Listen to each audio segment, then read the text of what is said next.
I'm so happy to be joined by Al Bickham. He's the communications manager at Creative Assembly. Lovely to see you. Good to see you. This is a game I'm very excited for, and it's been 9 years since the last since the original Rome, Rome Total War. Yeah. Obviously, you guys have made a lot of games in the interim. Technology has advanced in the interim. Yeah, lots, I mean, if you were to kind of hit those high points of the changes that have happened from the first Rome to this one, what would they be? Well, it's hard to put a finger on like one or two things, but it's really, the whole thing has been a process of gradual evolution. So you can't really compare Rome 2 to the original Rome apart from the setting, you know, and the fact that we're dealing with the Romans and Carthaginians and the barbarians and you know, those different kind of cultures. But so much has changed in the intervening time, and we've learned a lot about how to make a more subtle and intricate campaign game, a game of statecraft, you know, the turn-based part of the game. You know, that's advanced so enormously that it doesn't bear an awful lot of resemblance to the original. You know, diplomacy has changed so much. We're introducing politics into Rome 2 as well, which is a new feature, and battle as well. The kind of level of detail we have in battles is just so, we can do so much more now, you know.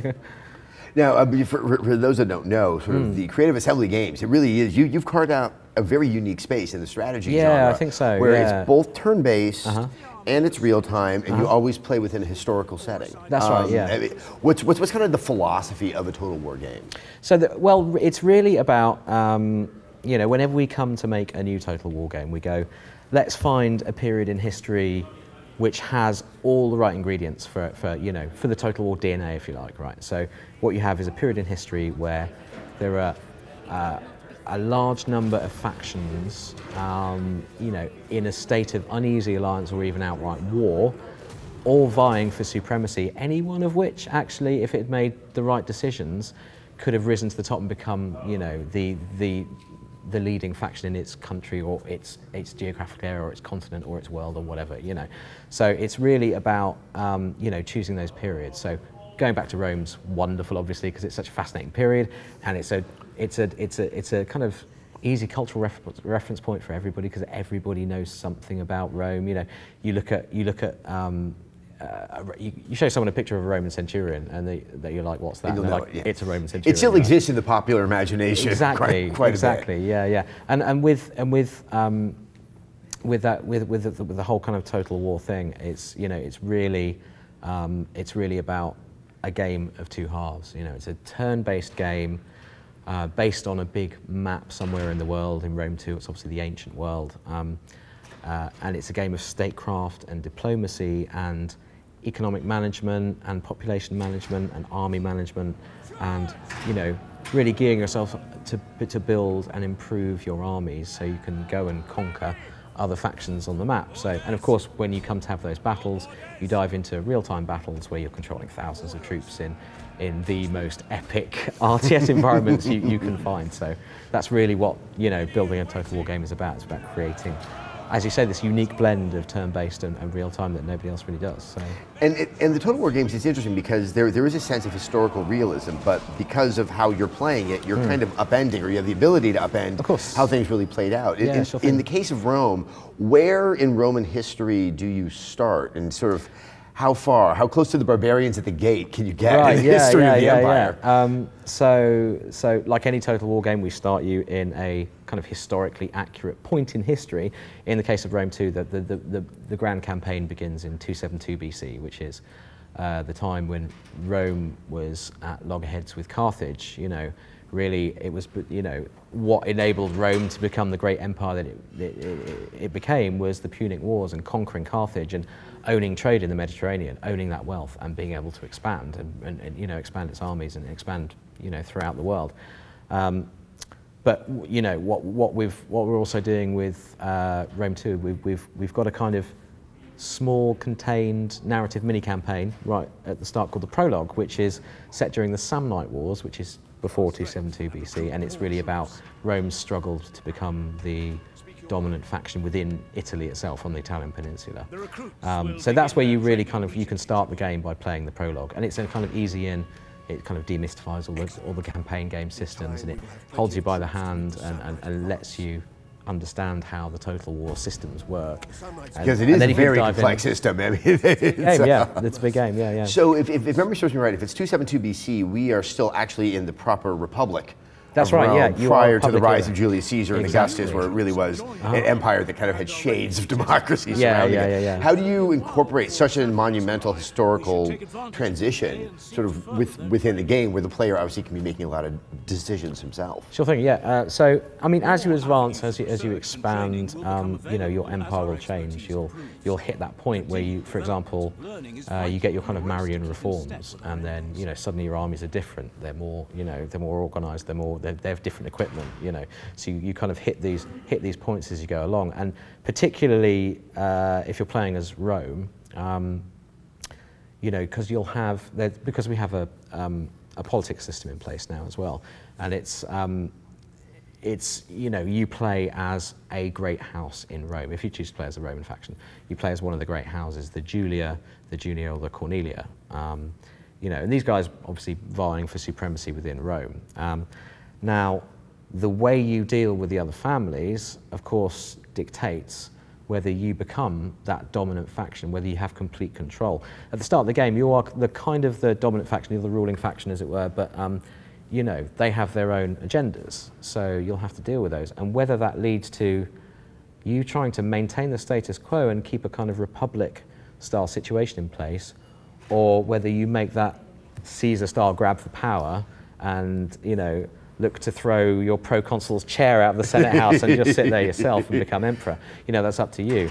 If you do that, you are almost guaranteed to find yourself in a triumvirate civil war situation, you know. So, you know, it's while you won't follow, you know, it's almost guaranteed you won't follow exactly the course of history, because your game will take you in interesting directions, and factions will grow in their own way and treat you in a different way through diplomacy. You know, you can still aim to play for as much historical accuracy as you want. So, but you know, like any Total War game, as soon as we put the game in the player hands, the thread, the timeline of history tends to become counterfactual. So.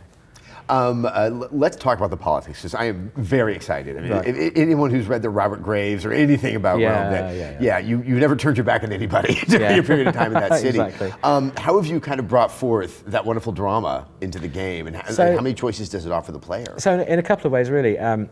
Every house that's represented, every house within Rome which is represented in the politics screen is, you know, consists of a kind of house leader, you know, the main general, you know, which is really you in this case as the player, and all the generals that you've put in place beneath that guy. So you're effectively your house leaders. They all contribute certain statistics, gravitas and ambition, actually in this case, and this builds up a kind of political capital, right, which you can expend on certain actions with the other families. You can attempt to, you know, marry family members off to balance power between the houses, for example.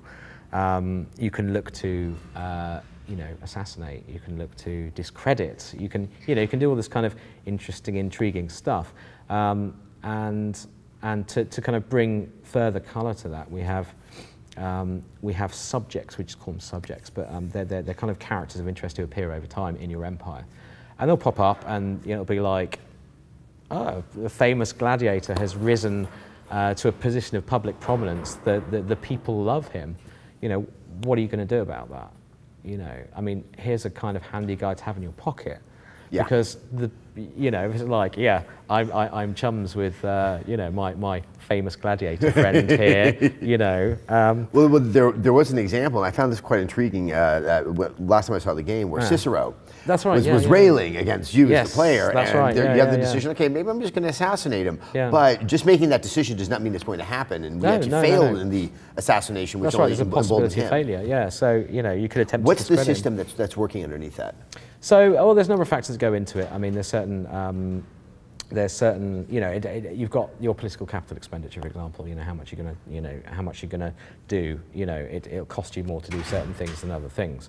There is a, you know, slight random element to it as well, of course. But really, it's you know, it's about your ratings, about your stats, and about, you know, how likely you are to do that. So, and of course, you know, failure brings with it a whole new set of problems. And we have these sort of linked dilemmas throughout the game as well. So, you know, when you're presented with, you know, with a kind of, you know, one of these choices is slightly better than the other one, but they both, you know, have some kind of possible negative attached to it. What you choose and the outcome of that can trigger further dilemmas further down the line, which are related. So you kind of get this thread of dilemmas appearing over time that are triggered by the previous one. So, you know, no two games are going to be the same, you know. And as you pointed out, you have the option to choose the Romans, but you can play other parts of the ancient world as well. Of course, yeah. So you can, you know, you can play as the Carthaginians, for example.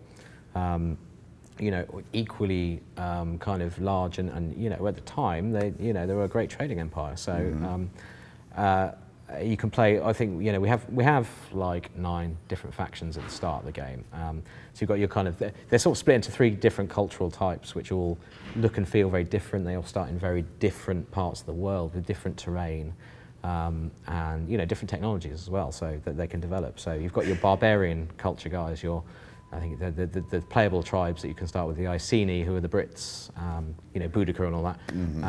And you've got the Arverni, which I think was Vercingetorix's tribe, and the Suebi, who are the Germanic tribe there. And then you've got your kind of Greco-Roman cultures. So you've got the Romans, of course, and Carthage itself, and the Ptolemaic Egyptians, who, you know, after Alexander, you know, the Ptolemies basically went down and took Alexandria. It became rather Roman in its yeah, well, it's very Greek, you know, and that was kind of reflected in the way the gods changed in Alexandria as well. You know, they had Zeus Amun, for example, you know, who was literally a blend of, you know, smashing a Greek god into an Egyptian god, and you're like, ta-da, there you go, you know, keep the people happy because they've still got their gods and we bring ours as well. So, and then you've got the kind of Eastern kingdoms as well. So you've got Parthia and Pontus, who are, yeah, again, very different. And wherever you are in the world, you know, it doesn't, you know, whichever faction you play as, you can go and taste some of that different flavour. You know, you can go send your forces campaigning off, you know, you're playing as the Germanic barbarian Suebi tribe, you know, big swordsmen and, you know, spearmen flying out of the forests. But, you know, if you work your way over to the Eastern kingdoms, you can be hiring camel riders and African war elephants and whatever, you know, it's to bolster your forces, because wherever you are, you can hire mercenaries. So I was going to ask you, because that is one of the, it never ceases to be fun as long as you have the elephants. But sort of the introduction of these wonderful war units that were obviously were so connected with Carthage. How do you sort of introduce something as burly as an elephant and not upset the balance of the game? They're really expensive and they're quite risky. So, you know, when elephants get angry, it's like, we're just going to get out of the way now, you know, because if they run amok, so certain things are more likely to trigger them running amok. So hitting with fire arrows, for example, you know, it's going to spook elephants, right? And they don't really have fidelity to the people that own the elephant. Exactly, yeah. They're just going to take out anybody who's Precisely, they're just surrounded by little guys with pointy things, right? And they're just going to trample whoever comes near them. So, but you can always, you know, if things are going really, really south and you've lost control of your elephants and they're trampling all over your army, you can kill your own elephants. You know, you can do that, and it's like terrible loss because that's a really expensive unit, you know, and that's a big investment for an army. So. You know, used right, they can be really effective, but you know, they can come with a price as well. So, you know, not just a monetary one. So when you're playing in the real-time aspect of the game, how close is that in terms of just numbers of soldiers on the ground to what people believe was actually happening with the Roman armies? So I think it's reasonably accurate. You know, within the constraints of what you can do in a video game, of course. But you know, if you have 20,000 troops in a battle, you know, like 10,000 on each side, that's pretty reasonable. I mean, you know, Teutoburg Forest, I think, you know, the Battle of Teutoburg Forest, there were 3 legions of Roman soldiers there. They estimate that to be, you know, well, different histories give different estimates, but that, you know, a lot of it says it's around 15,000 men, you know, and that's a lot. It's a lot. And you can have that in a total war battle, you know, easily have that in a total war battle, you know. You throw in, you know, you can make those battles as big or small as you like, you know. So we've got, you know, this combined naval and land system as well now. So, you know, you disembark your troops off the. You played a little bit of this with the Battle of the Nile previously, but you know, it's a combination of naval supporting the land battles. You know, with ranged attacks, but also with disembarking troops. You know, you can have full kind of amphibious assault battles, you know, and you'll have a few of those because there's a lot of port cities in the ancient world. You know, trade was all about those ports. So, yeah, you can have pretty big battles with lots of men. Yeah, just like they did in history. You know. So my final question: Creative Assembly in the ensuing years since the first Rome game. Yeah. We've seen Empire, we've seen Napoleon, we've seen the Return to Shogun. Yeah. All of these games, it's not like you can take the form of one and put it on the next. Because all these wars and these time periods, war was conducted so differently. Of course. How are you guys able to do that? I mean, this game on its own is massive, and if you told me it took you 6 years of work, it wouldn't surprise me in the least. Yeah. Somehow we've managed to do it in 2.5. Yeah. But then we've got, we've got a big team now. We've got about, 100. I think it's around 120 people on the development team alone. You know, not counting support staff like the IT staff and operations. But the process is really. You know, what's the next game we're going to do? Okay, we need to change things for that. You know, so we have to scope out what those changes are going to be. You know, some Total War games are more about ranged combat than others. You know, so we've got, compare Shogun 2 to Fall of the Samurai. You know, you've got medieval, beautiful, simple, crystal clear medieval Japanese spear, bow, sword. You know, cavalry infantry. You know. Bang, lovely, beautiful, simple, Zen-like mechanics of battle, right? You take it forward 300 years to the Boshin War, and people are throwing artillery shells around, they've got Gatling guns, and everybody's got a damn rifle, you know. So there's a lot of changes we have to make to that, but some core principles remain the same. So with ranged combat, for example, we work on literally a physical model. So every projectile that is fired by every weapon in the game, be that bow, rifle, Gatling gun, whatever, it's literally only able to hit the troops that the bullet can pass through. So if there's a wall there, and there's a guy standing there and a guy standing there, it can't hit that guy, it'll bounce off the wall. If the bullet goes there, it will hit that guy, and that guy will go down. So, you know, we don't play a numbers game as in, you know, oh, this gun is going to do this many, this many casualties to this unit, there, the equation's done. If you can't see them, you can't hit them. You know, and if they're in cover, you'll have a much reduced chance of hitting them. So certain kind of battle mechanics, you know, things like the projectile system, carry on from game to game. You know, and they evolve with every title as well. We find better ways of doing stuff or different ways of doing stuff because it's relevant to that era. You know, so. What I can say is it takes a lot of work. Well, it is as you might imagine. Definitely on display. The game is coming out early in September? September 3rd, yes. September 3rd. I cannot wait to play. Thank you so much for your time. Great, my pleasure.